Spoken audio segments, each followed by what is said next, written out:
Hindi siya madali, malaking responsibilidad siya. Kailangan mong pahalagahan ng mga tao sa paligid mo. Ang storya ng Milagros ay nagsimula sa aking tatay.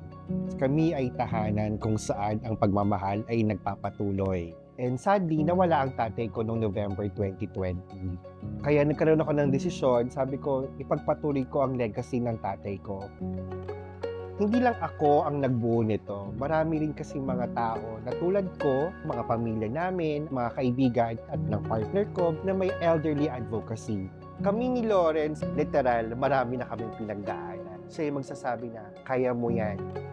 Nandito po tayo na nakikita ninyo ang mga donasyon mula sa iba't ibang individual, sa mga kumpanya na may pagmamahal sa matatanda.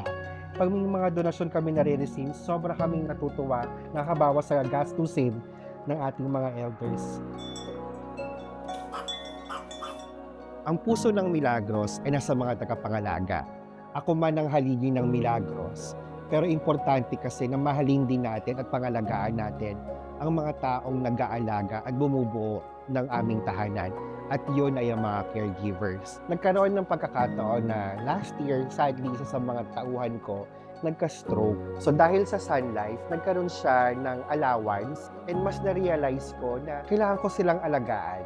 Dahil kay Chris na aking financial advisor, iminulat niya ang aking isipan ng kahalagahan ng pag-aalaga sa mga tao natin. Si Mark yung nagpapaalala sa akin na hindi lahat ng pamilya pare-pareho ang itsura. But the love and responsibility is just as real. Kasi it shows na financial planning is not just about money. It's about love, purpose, and taking care of people in your own way. Sa aming tahanan, mula sa caregivers, mula sa aking assistant, sa aking cook, lahat kami dito insured ng Sun Life. Alam ko na kahit anong may mangyari sa amin, protektado kami at kung magkasakit man ako o ang aking mga caregivers, hindi kami matatakot na wala kaming sandigan para sa buhay namin.